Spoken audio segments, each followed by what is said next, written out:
This is a Collins 30L-1 linear amplifier, 1 kilowatt input power, something like 600 watts or so BEP. Dates from early 1960s. Uses 4 tubes in the output stages. And it's got protective covers over the high voltage areas, which you take these off and it cuts the high power, the high voltage to the tubes. Rather crudely, it basically shorts them out, blows a fuse. This linear can be used, it's mainly designed for amateur bands from 80 meters through 10 meters, but it can actually work for any frequency from about 3.5 megs to 30 megs if you tune the input circuits differently. So it's quite a versatile linear. This was purchased by a friend, and when he switched it on, there was a puff of smoke came from the case. It hasn't got the case on at the moment. So he bought a set of new tubes and a new rectifier board, and asked me if I'd care to take a look at it and install the tubes if they were needed, and the new board, and see if I could find out what released the smoke. So I went through this, checked all the passive components, and I came across a wiring error. Somebody had installed a new electrolytic in the bias circuit, and they'd wired that and the bleed resistor to the wrong tag on a tag strip underneath the chassis. And the capacitor was bulged, and basically showing no capacitance. I've got the capacitor here. It's a little 10 microfarad capacitor, and the top of it is blown out. That's very likely where the smoke came from.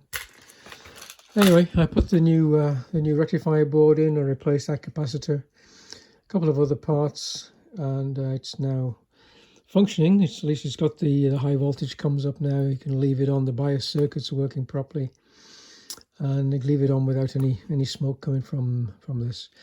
Strange thing is that it'd been running for a few minutes, and then I smelt a strange burning smell, and it was the actual as a light, like a dial bulb inside this meter, and the holder had shorted out, so that was causing a sort of an electrical smell.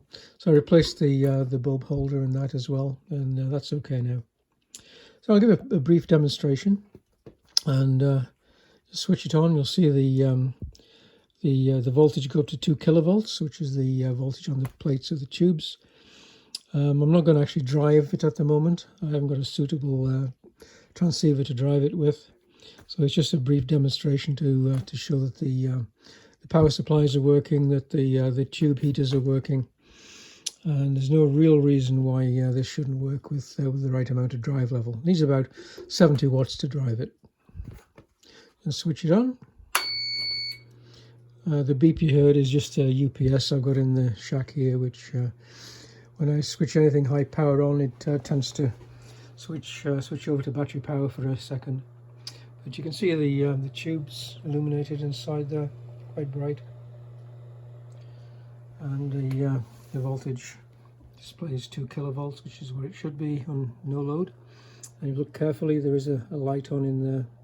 That's the new dial bulb and holder that I installed. So it's sitting next to a 1 kilowatt dummy load and a watt meter, but of course I'm not driving it, so there's no power coming out of the linear at the moment. So that's it. Brief demonstration of Collins 30L-1 linear amplifier.